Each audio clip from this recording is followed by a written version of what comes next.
gentlemen, please join me in welcoming the groom, Mr. James Paul Nastor Olanio.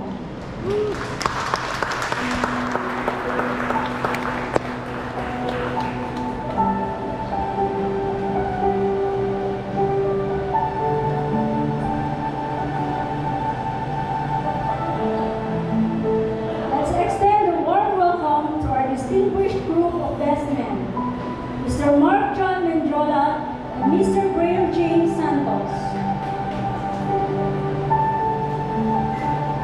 We are grateful to have them standing by the side on this special day.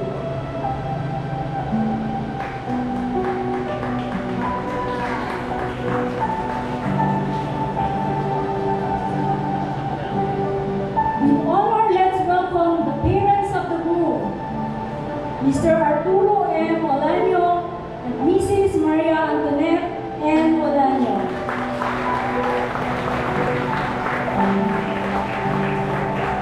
Who have guided and supported their son to this beautiful day.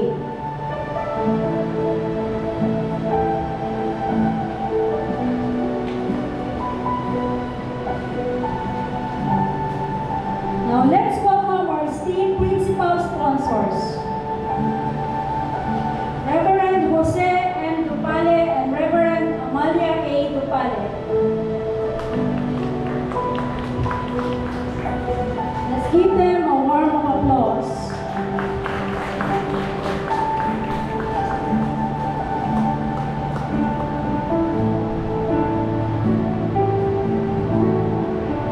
Reverend Jomedes Cabuag and Pastora Darwisa Cabuag.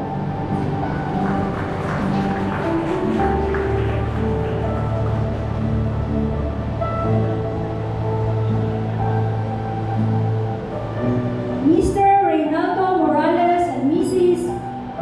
Rosalina Morales.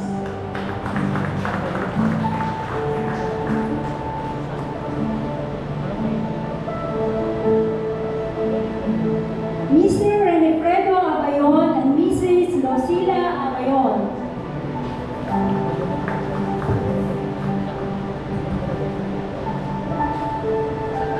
Mr. Andres Macaran and Mrs. Luz Biminda Macaran. Mr. Alejandro Acosta with Miss Ana Rosa Piray.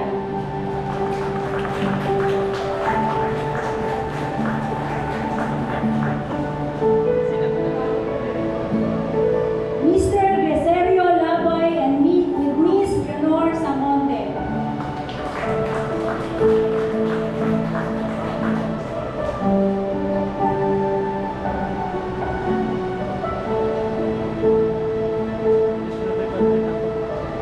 Miss Aurora Turgo.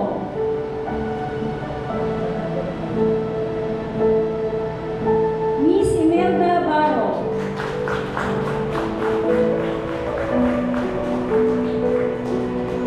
Miss Maria Teresa Ibalio.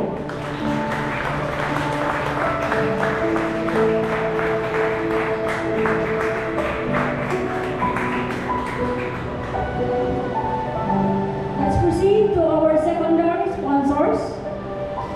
Let's welcome Mr. Earljan Aurelia with Miss Ana Jeremiah Dupale, representing the bond and strength of the couple's unity.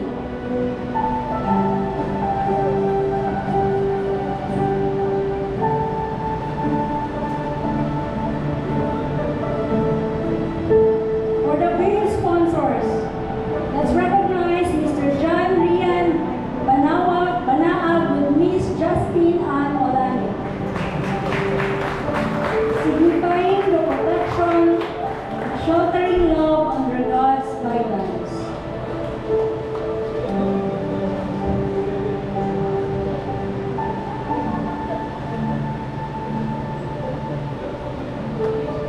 Introducing the groomsman, Mr. Alvin Kenneth Garcia, and the bridesmaid, Miss Jennifer Elizarde.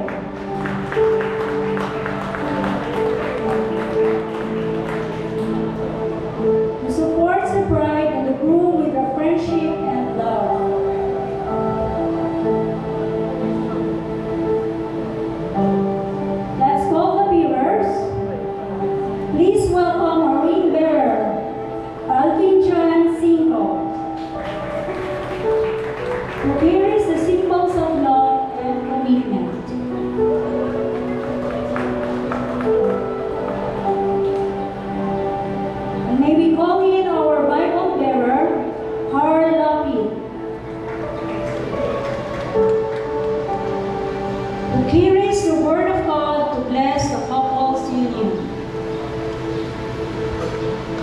And our coin bearer, John Ezekiel Garcia, representing God's blessings for the prosperity and shared wealth in everything.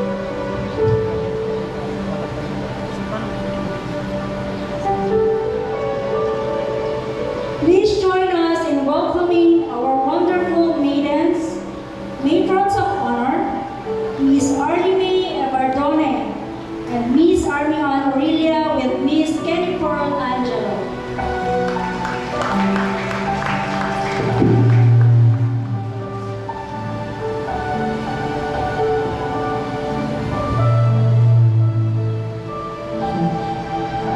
Miss Armian Aurelia.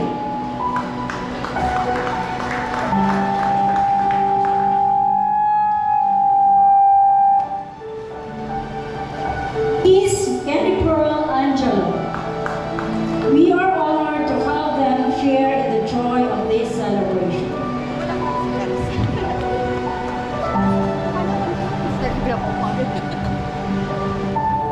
Umlap dito, umlap.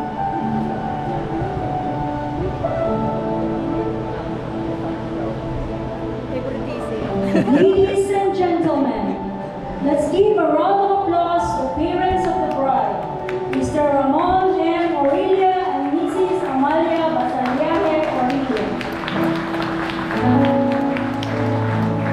whose love and nurturing have shaped their daughter into the wonderful woman she is today.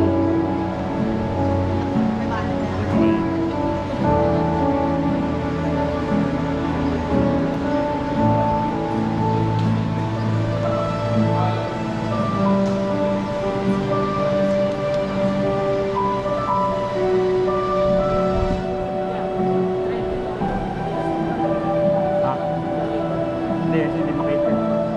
And for our flower girls, introducing our lovely flower girls, Maria Francesca Banaa and Rihanna Nastor, who will spread the beauty and joy along the aisle.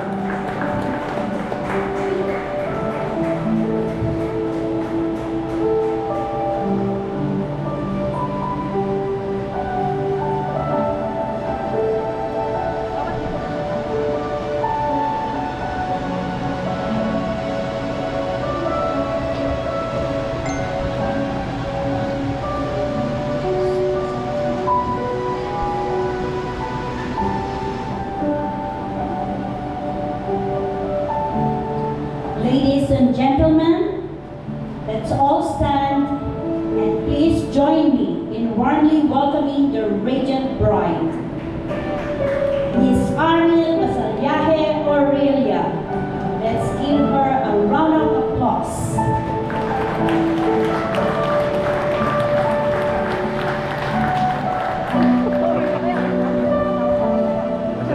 Abang natin iiyak. Mag-iiyak pa.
Only Corazon Bridge lang.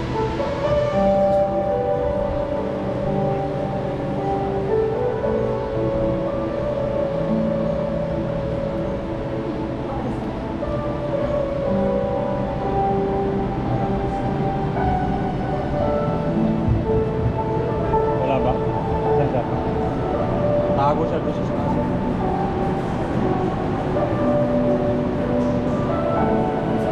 Dili si... Ano ka? Army, parang backupan mo lang sa atin pag naiyak siya. Nakakanta ba siya? Hindi ko alam.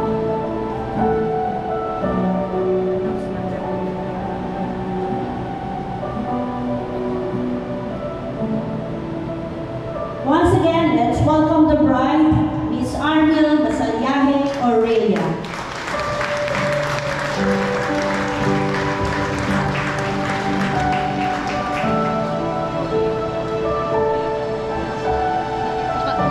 Ako kakanta rin, iiyak din ako yan.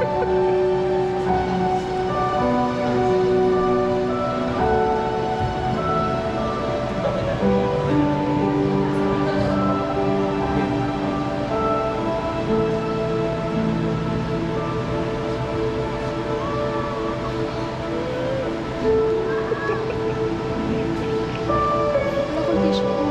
Denmark.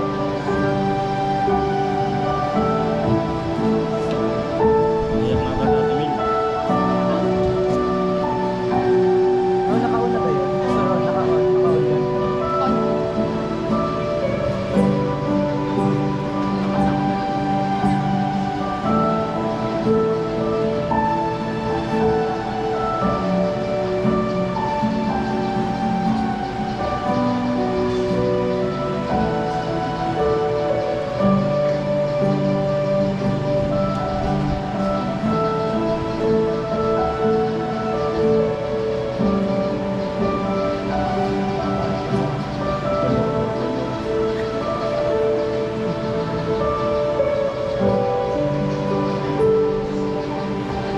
Hindi mo yan po. Sasabihin ko. Ito gagawin mo ganyan.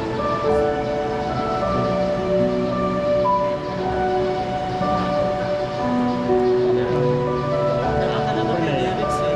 At tanong sa tinong may lyrics ba doon sa screen? Para lahat kayo sana ano lang yung sarili.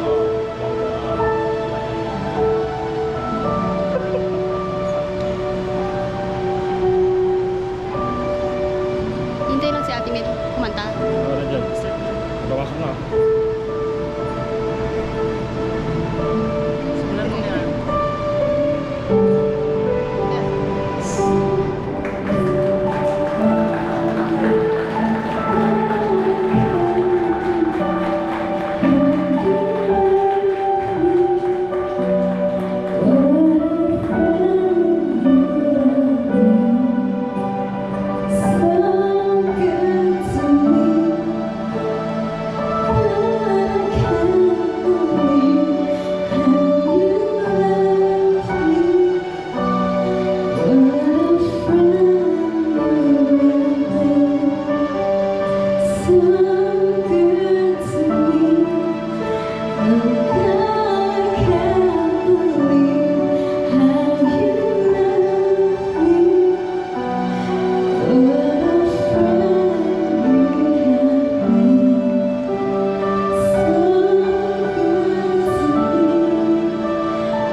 You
tinatawagan po natin si Reverend Pastor Jumides Kapwa para po sa ating pangunahing panalangin at bubukas.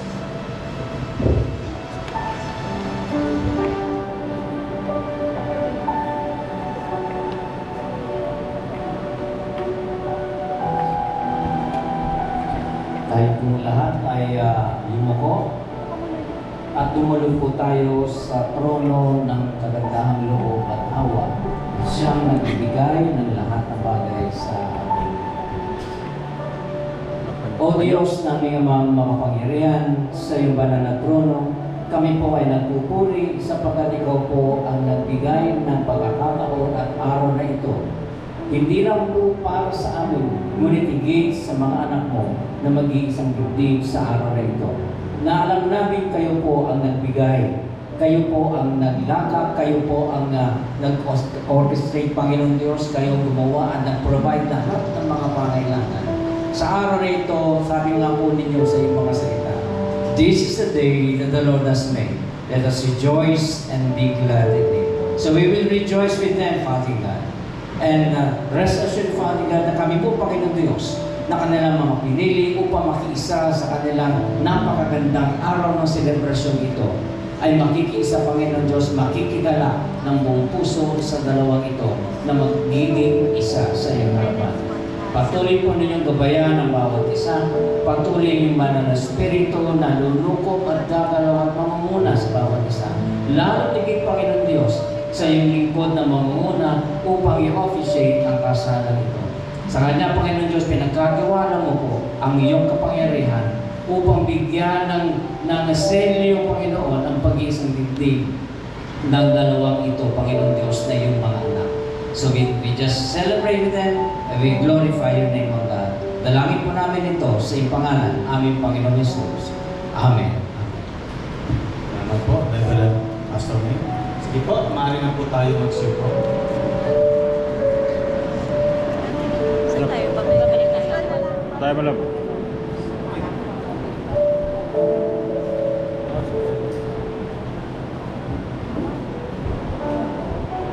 Tayo po ngayon ay naririto ngayon para sa isang pag-iisang dibdib ni na James, Paul at Armil. Ngunit hindi ito magkakaroon ng katuparan kung wala ang mga magulang sa kanila. Ay nagsilang, nagpalaki, at ngayon ay nagbigay ng kapahintulutan. Kaya't nais nating bigyang pansin ang kanilang mga magulang na sina Ginoo at Ginang Arturo Olanio at sina Ginoo at Ginang Ramon Urilia. Hallelujah. Purihin po ang ating po, Panginoon. At ganoon din naman po, ating po kinikilala din ang presensya ng mga tumatayong ikalawang magulang ng ikakasal. Palagi po tayo ng ating po Panginoon. Matanong ko lamang po, sino po ang nagbigay ng kapahintulutan para po pag-isahin dibdib? Si Armin para po kay James Olani. Walang iba kundi ang kanilang magulang. Maaari ko bang tawagin si Mr. Ramon Urilia at Nanay Ami dito po sa harapan para po sindihan ang kandila. Kaya palakpakan po natin. Sige po. Sindihan po natin ang kandila. Nasaan po yung ating posporo?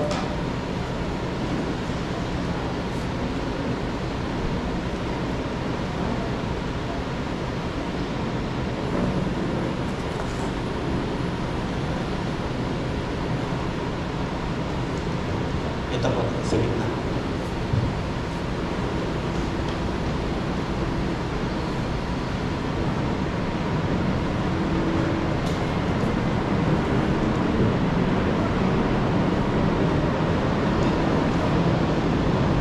Salamat po.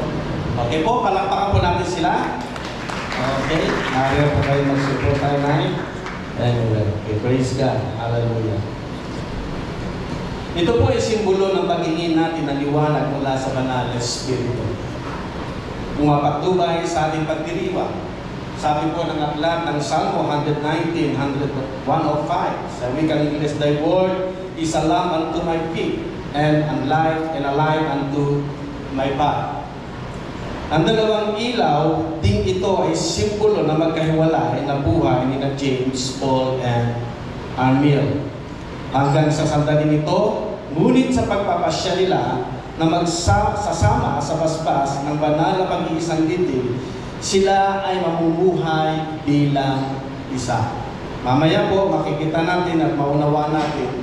Dahil nasa gitna po na yan, ay nagsisimulo po yan ng kandila na walang iba kundi ang ating Panginoong Jesus. Ngayon po, basahin po natin ang ating Biblia sa aklat ng Genesis chapter 1, verse 26 to 28. Ang sabi po rito, pagkatapos likhain ang lahat ng ito, sinabi ng Diyos, ngayon dalangin natin ang tao, atin siyang gawin kalarawan natin. Nilalangan ng Diyos ang tao ayon sa kanyang larawan. Lumalang siya ng isang lalaki at babae. At sila ay pinagpala, wika niya, magpakarami kayo at punuin ng inyong mga supling ang buong daigdig at pamahalaan ito. In Genesis chapter 2 verse 18, makikita po natin dito ang unang kasalan. Matapos gawin ang lahat ng ito, sinabi ng Panginoong Yahweh, hindi mabuti na mag-isa ang tao, bibigyan ko siya ng isang angkop na makakasama at makakatulong. In Genesis chapter 2, verse 21 to 24, kaya pinatulog ng Panginoong Yahweh ang tao samantalang naihimbing. Kinuha niya ang isang tadyang nito at pinaghilom ang laman sa tapat niyon. At ang tadyang na iyo ay ginawa niyang isang babae at dinala niya ito sa lalaki. Sinabi ng lalaki, sa wakas, narito ang isang tulad ko, laman ng aking laman, buto ng aking buto. Babae ang itatawag sa kanya sapagkat sa lalaki siya ay kinuha. Ito ang dahilan, kaya iniiwan ng lalaki ang kanyang ama't ina. Nagsasama sila ng kanyang asawa at sila ay nagiging isa. Wedding king can be consummated and meaning, but prominent end in separation, for not giving importance to the spiritual meaning of marriage. Marriage was originated by God. Galing po ito sa ating Panginoon. Ayon po sa Genesis chapter 2, verse 22. Ang tadyang na ito ay ginawa niyang isang babae at inalapit sa lalaki. So ibig sabihin, sa New Testament po, Jesus sanctified or honored and blessed the marriage in Cana, Galilee in the book of John. Jesus began his working of miracle in this sad wedding celebration. Now, what is marriage? Holy to God, honorable to all. Na dapat po natin maunawaan po ito. Ito po isang sagrado tinatawag na banal. Ang sabi po ng Hebrew chapter 13 verse 4, dapat igalang ng lahat ang pag-aasawa at maging tapat sa isa't isa ang mag-asawa, hindi lamang po ito sa papel. At ito po isang seryosong desisyon. Kaya naririto po si James at si Armin. Mahalagang pagpapasya, hindi dapat ipagwalang bahala. Hindi alam ang kinabukasan, bawat partido ay nagkakasundo na magsama at magsarili. Hindi parang kaning isusubo kapag takay iluluwa kapag napasok. So hindi po yung ganon. Kaya pinag-iisipan po ito ng mabuti. Kung tayo po ay papasok na at handa na po tayo na may makasama sa buhay. And this is very powerful in fighting under the Philippines law and culture, no divorce responsibilities. Sabi po ng Colossians chapter 3, verse 13 to 19, magpaumanhinan kayo at magpatawaran. Kung may hinanakit sa isa't isa, pinatawad kayo ng Panginoon, kaya magpatawaran din kayo. At higit sa lahat, mag-ibigan kayo. Pagkat ito ang buklod ng tunay na pagkakaisa. Paghariin ninyo sa inyong puso ang kapayapaan, kaloob ni Kristo, magpasalamat kayong lagi. In verse 16, ang mga salita ng Diyos ay itinanim ninyong mabuti sa inyong isip. Napakalaga po ito, na itanim natin na maigi ang salita ng Diyos sa ating pong mga isipan. Magpaalalahanan kayo at magturuan ng buong kaalaman. Kaya mahalaga sa pagpasok po natin sa pagpapamilya, alam po natin ang salita ng Diyos upang maging matatag ang ating pagsasama magpakailanman. In verse 17, at anumang gawin ninyo, maging sa salita man o sa gawa, gawin ninyong lahat para sa pangalan ng Panginoong Jesus, na lagi ang Diyos ang maparangalan o mapapurihan. Mga babae, pasakop kayo sa inyong asawa sapagkat iyan ang kalooban ng Panginoon. In verse 19, mga lalaki, ibigin ninyo ang inyong asawa at huwag silang pagmalupitan. Ano po sabi? Ibigin, mahalin. In Ephesians chapter 5, verse 21, 25, and 33 said, pasakot kayo sa isa't isa bilang tanda ng inyong paggalang kay Kristo. Mga babae, pasakot kayo sa sarili ninyong asawa tulad ng pagpapasakop ninyo sa Panginoon. Sapagkat ang lalaki ang ulo ng kanyang asawa, tulad ni Kristo na siyang ulo ng iglesia na kanyang katawan at siyang tagapagligtas nito. Verse 24, kung paano nasasarot ni Kristo ang iglesia, gayon din naman ang mga babae ay dapat pasakop ng lubusan sa kanilang asawa. So mahalaga ito. Mga lalaki, mahalin ninyo ang inyong asawa na gaya ng pagmamahal ni Kristo sa iglesia. Nihandog niya ang kanyang buhay para sa iglesia. In verse 33, kaya kayong mga lalaki, mahalin ninyo ang inyong asawa gaya ng inyong mga sarili. Mga babae, igalang naman ninyo ang inyong asawa.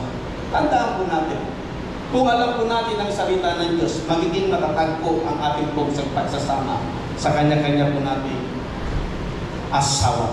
Kaya nga, marriage is the closest relationship between two human of opposite sex. Lalaki at babae. Closer than the best friend, more than the relationship with parents. Christian marriage is a consummated and triple wedding union. Letter A, legal union under the provision of the Philippine laws.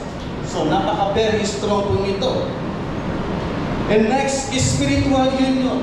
Ito po yung sinasabi natin, by God's power and love. Si Lord po ang nag-orchestrate ang lahat ng mga bagay nito sa pamamagitan ng kapangyarihan ng kanyang pag-ibig. At dahil naririto, si James at si Amir. Ang sabi ng Genesis chapter 2 verse 18, matapos gawin ang lahat ng ito, sinabi ni Yahweh, hindi mainam na mag-isa ang tao. Bibigyan ko siya ng makakasama at makakatulong. Amen. In Ephesians chapter 5, verse 31 and 32, sabi niya doon, dahil dito, iiwan na lalaki ang kanyang ama at ina at magsasama sila ng kanyang asawa at sila ay magiging isa. Pag hindi po ito naunawaan, kalimitan sa kultura ng Pilipino, nandoon pa rin sa piling ng mga magulang ang mag-asawa. Dapat naging maliwanag po ito sa atin, mga kapatid. In verse 32, isang dakilang katotohanan ang inihahayag dito. Ang kaugnayan ni Kristo sa iglesia ang tinutukoy ko. So this is a great mystery na maging maliwanag po sa atin. Sabi natin kanina, Christian marriage is consummated in triple union, wedding union, legal union, spiritual union, and lastly, physical union and physical consummation. Clean and honorable sex together. Malinis po ito. This is pure. At ito'y binigay ng Diyos sa mga opisyal na mag-asawa. In Hebrew chapter 13 verse 4, dapat igalang ng lahat ang pag-aasawa at maging tapat sa isa't isa ang mag-asawa. Marriage should be honored by all. And the marriage bed keep pure. gawin natin itong malinis at katanggap-tanggap sa paningin ng ating pong Panginoon. Sabi ng unang Korinto chapter 7 verse 3 to 4, dapat tuktin ng lalaki ang tungkulin niya sa kanyang asawa, gayon din ang babae. Sapagkat hindi na ang babae ang may kapangyarihan sa sarili niyang katawan, kundi ang kanyang asawa. Gayon din naman, hindi na ang lalaki ang may kapangyarihan sa sariling katawan, kundi ang kanyang asawa. Maliwanag po ba? Pagpasok po natin dito, pagkatapos po itong seremonya nito, hindi na kayo dinadagdagan. May nagmamay-ari na sa inyo sa isa't isa at kayo. Praise God. At ngayon po, matanong ko po kayo, meron bang tututol sa kasalang ito? Maaari po bang magtaas ang kamay o tumayo?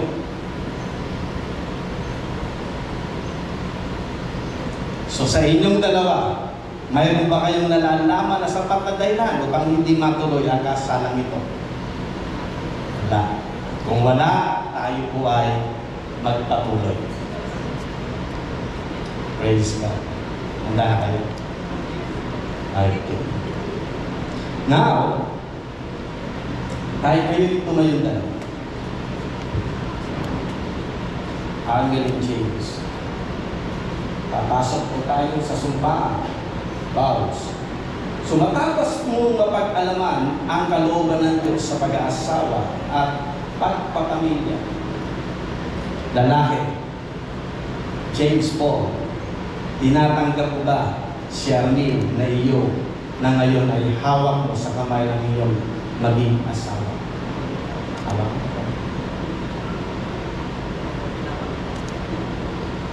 Tanggap ka. Praise God. Nangangako ka ba na ang buong puso sa harap ng Diyos at itong mga saksi na namamahalin mo si Arnil bilang iyong asawa ayon sa tagubilin ng banal na kasalutan? Magiging tapat na asawa, maunawain at magiliwin sa kasaganaan at kahirapan, sa sakit at kalusugan habang kayo'y nabubuhay. Opo. Babae, ikaw Arnil, tinatanggap mo ba si James Paul na ngayon ay hawak mo sa kamay na iyong maging asawa? Opo. Nangangako ka ba ng buong puso sa harap ng Diyos at nitong mga saksi na mamahalin mo si James Paul bilang iyong asawa ayon sa tagubilin ng banal na kasulatan, magiging tapat na asawa, maunawain at magiliwin sa kasaganaan at kahirapan, sa sakit at kalusugan habang nabubuhay? Opo. Ngayon, dalang-dala niyo ba ang inyong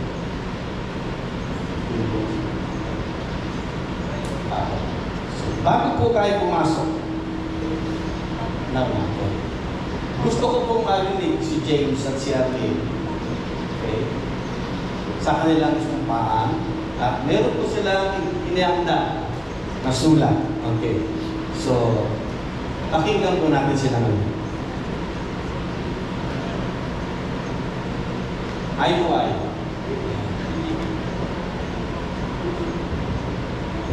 Yeah. Baby, looks like you made it. Look how far we've come with you. You might look the long way. We knew we'd get there someday. They said, I bet they'll never make it. But just look at us how we go. We're still together, still going strong. You're still the one. Sorry, Mari. Dahil sa dating. I love you. I have 365 version of 21. But until now, hindi ko pa rin alam sa magsisipin.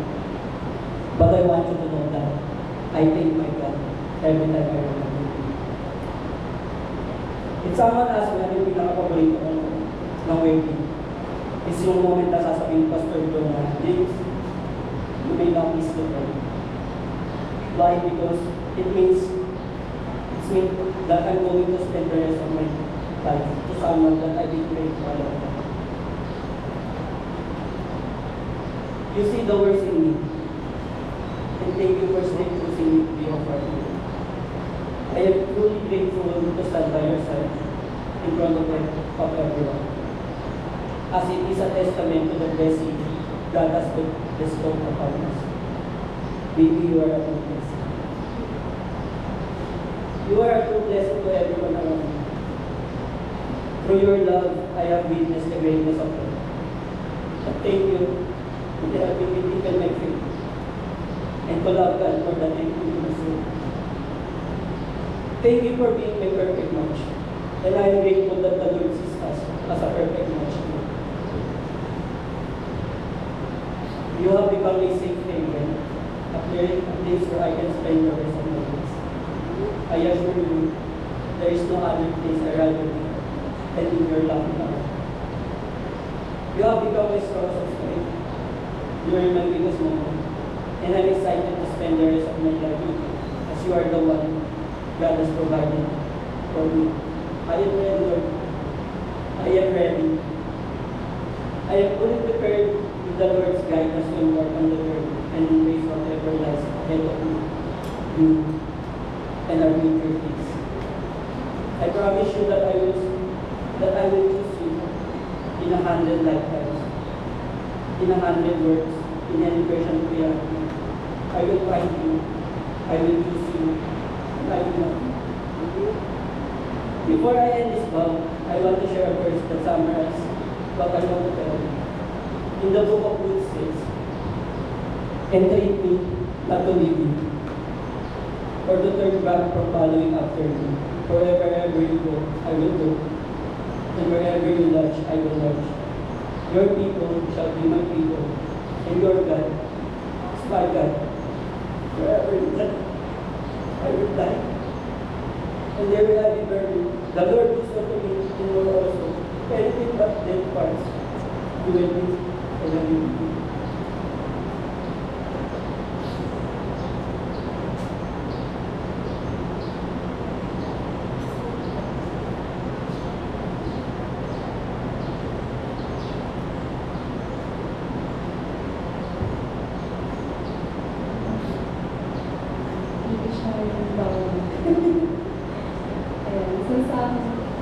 This is my wedding vow.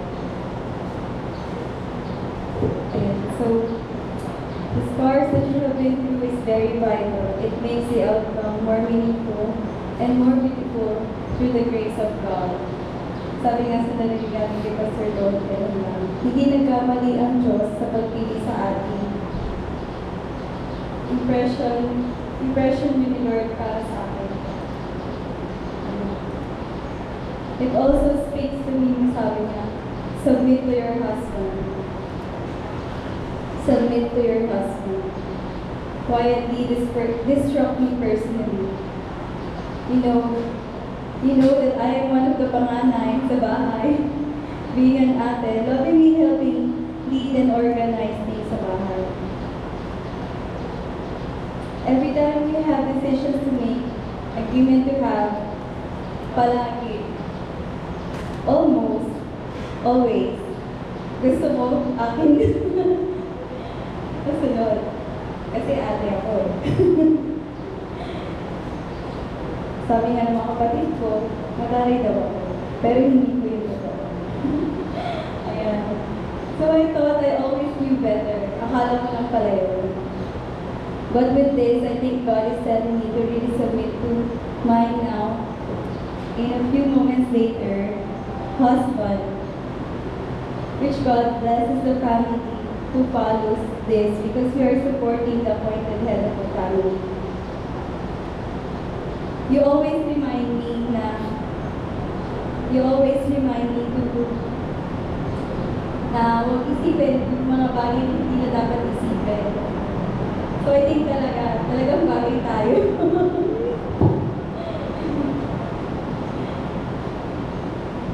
There are things na ikaw ang mas may alam and things naman that I can help you with. Many things we differ from, but so much more that we need from each other. I know that God has placed you and me here in this moment dahil kailanman hindi nagkakamali ang Diyos. But of course, we cannot skip to the good part. We had also our hills and valleys. We had also our rough times. Like in the first term of our relationship, 3 years and 8 months to be exact. The Lord has been telling me to give something to Him. But as time passes by, it became clearer na gusto ko muna saluhin ni Lord sa akin. Like a father sa maliligaw ng anak niya. I want that too, but I am also too afraid that the Lord won't like us together. Kaya I kept you for myself only. Unconsciously asking God, please Lord, I don't want to risk this relationship. But really, God did make His way. We just learned it the hard way.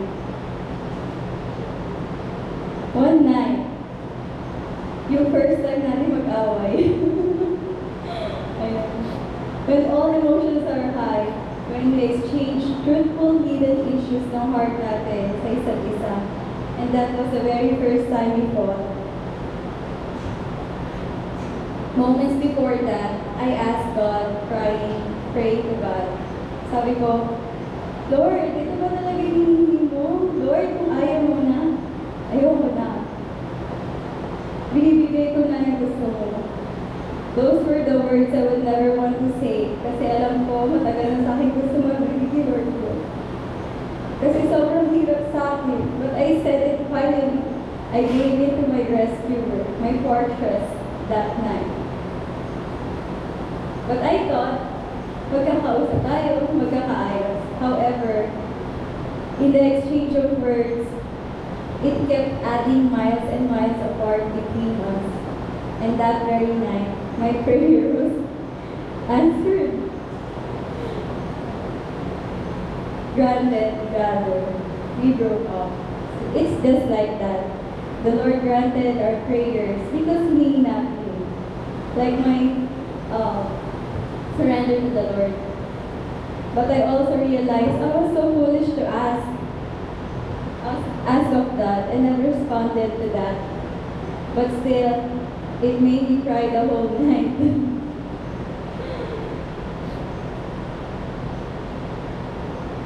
But after so many seasons, after so many time apart, the Lord taught me that in obedience, there is a blessing, sabi nga sa Psalm 128. And sunod-sunod pa nga. Blessings that no man can stop. Like both of us, in our different careers, in our different lives, parehas tayong inang ni Lord. And I thank the Lord kasi even though we had to go through rough times, even though we had to follow the Lord's command in a hard way, it did happen. And the Lord even more moved in our lives. And that is because we obeyed God. Even though hindi pa natin alam yung kalalabasan. After that, I started to look for the Lord every day. But as time passed by, I learned to fully surrender to the Lord everything that I have in mind, even when I remember you. So every time I remember you, I pray for you. Every time I remember you, sasabi ko sa Lord, Lord, ikaw po yung nakakaalam ng best kay James, ibigay niyo sa kanya. Not specifically kung sino yung makakatuluyan mo or ako, but in every areas ng life. Lord, I pray for James' best, yung best mo, Lord. And from that time on, from the fear that I have for the future, I became more excited kung ano yung plano ni Lord sa'yo, plano ni Lord sa akin. And I became more in love with the Lord. And one time, I was also asking to God, sabi ko, Lord, sino ba? Lord, sino ba? But then, at that season, you contacted me again. You contacted me again. Dahil sa niliwang ID. ID. Ayun. So, in short, the Lord has moved His way in our lives, even in the hills and valleys, even in the victory, even in the triumph. The Lord has proven to be faithful sa atin. That's why the song that I have sung a while ago is so personal to me, because God has been so faithful. God has been so good to you and to us. But He is faithful because He never went away. But He is faithful because He always forgives and redeems both of us. And nagpapasalamat ako sa Lord sa life niya, sa ginawa niya, sa life mo, and sa life ko. Sa lahat ng work niya sa life natin. Thank you, Lord. And I promise to you that in moments later, even right now, I promise to you na I will always submit to you. I will always be your helper. I will always be here to listen. I will always be here in anything that you need. And I thank the Lord for this very moment that He has appointed for us. Thank you, Lord. Palakpakan po natin. Nasaan po natin sa Sisi?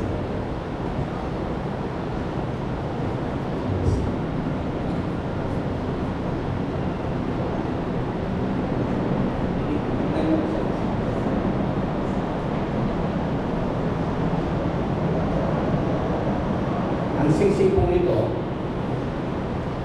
tinatawag po natin kung hindi man siya 24 carats, pero ito po ay nagsisimbolo ng purity and value. Nagsisimbolo ito ng karakter o katangian ng ating po Panginoon Hesus. Sapagkat ang Diyos ay pure na nagmahal sa bawat isa po sa atin. At ang pag-ibig na yun ay galing sa ating Panginoon. So panatilihin ninyo na kayo ay magmalinis at pagpahalagahan ang bawat isa sa inyo. At ang singsing ay alam naman po natin ito ay bilog, without ending, without end. Walang katapusan ang iyong pagmamahalan at ang iyong pagpapahalaga sa bawat isa. Mananatili. Ang symbol ng ending covenant. Iyan ay iba. Habang kayo ay nabubuhay, mananatili. Ngayon, hawakan ninyo ang inyong kamay at tingnan ninyo ang isa't isa.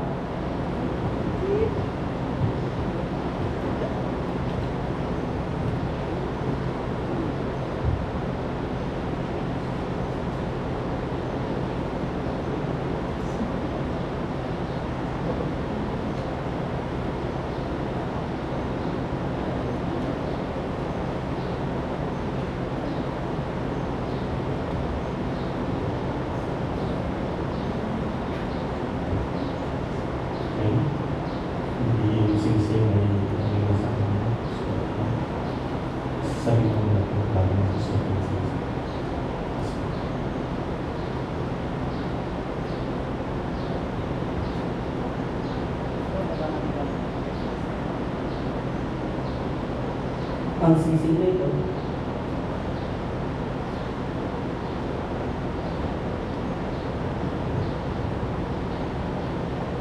na ito, ang banal ng ganda ng aking Papa, at danisin mo mga sa iyo ang binibigay ko ito, binibigay ko sa iyo, ginaganda mo yung pag-ari na aking puso at buong puno.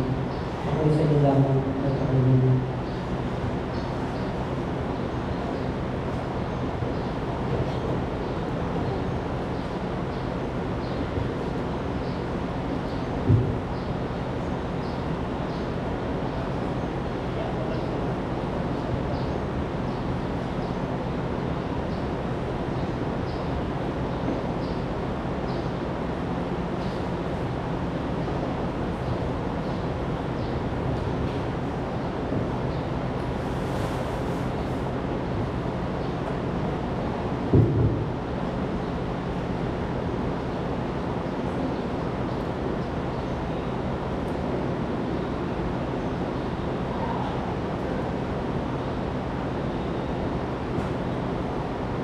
Ang singsing na ito, ang banal na tanda ng aking tapat at dalisan ni pagmamahal sa iyo. James Paul, ibinibigay ko ito sa iyo bilang tandaan ng iyong pagmamayari ng aking puso at buong buhay. Ako'y sa iyo lamang magpakailanman.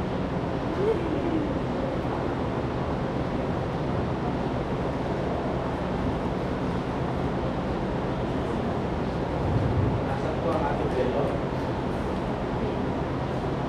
Umula. Ben, natawagan ko na.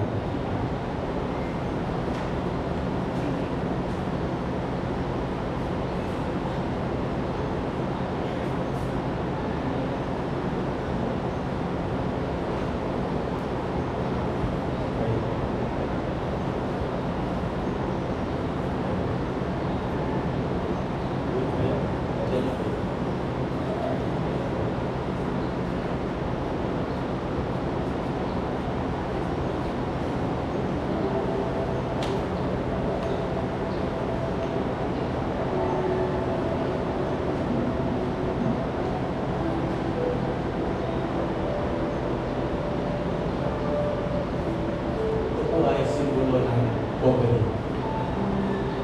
Sabi po ng unang Pedro chapter 4 verse 8, higit sa lahat ang mahalang ngayon ng tapa, sapagkat ang pagmamahal ang nagtatakip sa maraming kasalan.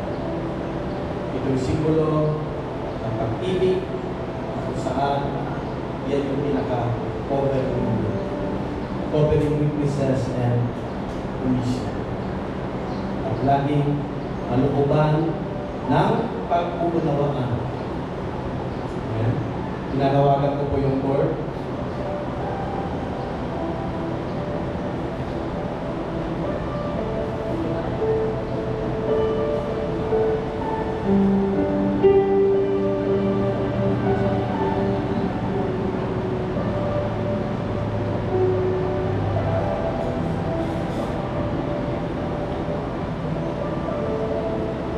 Ang cord po ay symbolize love that binds the couple. The Bible said in Ephesians chapter 4 verse 9 to 12, two are better than one because they have a good reward for their labor. Ang dalawa ay mabuti kaysa isa, mas marami ang bunga ng anumang gagawin mo. Verse 10, kapag nagwalang isa, may tatayo siya ng kanyang kasama. Kawawa ang nag-iisa sapagkat walang tutulong sa kanya kapag siya ay nabuwag. Kung malamig ang panahon, maaari silang magtabi sa higaan upang parehong mainitan. Ngunit saan siya kukuha ng init kung nag-iisa siya? Last verse, kung nag-iisa ay maaari magtagumpay laban sa isa, lalo na ang dalawa. Ang lupit na may tatlong pinipit na himla ay hindi agad malalagot. God plus James Paul plus Arthur equals best, strongest union. Amen. Ngayon po, tayo po ay dadako sa panalangin. Tinatawagan ko po ang mga magulang at mga nilog na lumapit po dito sa harapan. At iunan po natin ang ating mga kamay. Ngayon din naman po ang ating si Pastor, Reverend Sige po, iulat po natin ang ating mga kamay at tayo po ay manalangin para sa kanila. Hallelujah. Lord God, we pray that you crown this couple with their descendants with all temporal and spiritual blessing and break all curses in the name of the Father, the Son, and the Holy Spirit. Amen. Maraming salamat po. Praise God. At meron po tayong Bible dito na nagsisimulo ng buhay at iwanan. So po yung ating Bible. Pakilala po dito.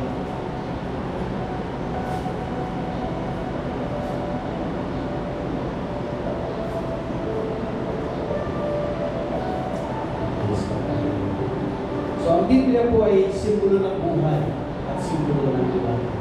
Siya po yung nagbibigay direksyon ng bawat buhay ng bawat isa po sa atin. Siya rin po ang nagbibigay buhay. At meron po tayong salita ng Diyos, ang buhay po natin ay tulong-tulong ng buhay, maunlad. At lagi po merong direksyon, merong kapayapaan, pagkakaisa, merong pagkakaunawaan. Sapagkat narito po ang solusyon ng lahat para sa tao. Kaya mahalaga na meron tayong salita ng ating Diyos. Hindi lamang po natin ito pinag-usapan dito. Ito po ay maging buhay ng bawat sa puso natin. Kung gusto po natin magkaroon ng tunay na direksyon ng bawat buhay ng bawat isa po sa atin, kailangan po natin ng salita ng ating Panginoon. Katulad na mag-iisang dinpin na ito, na si James at si Abel. Sa katagdanan, ito ang dahilan dahil sa salita ng Diyos. Pinanghawakan nila ang bawat pangako at salita ng ating pong Panginoon. Kaya sila ngayon narito. At lalo magiging matatag ang kanilang pagsasama sapagkat meron silang buhay at liwanag ng salita ng Diyos. Tawagin po natin yung aras. Aras po ay nagsisimbolo ng God's plan for prosperity, man to woman. Lalo din po ng Diyos sa tayo po ipagpalaki, pasaganahin. Sapagkat siya po ay tumarito upang tayo ay bigyan ng masaganang buhay at kahaya-haya buhay.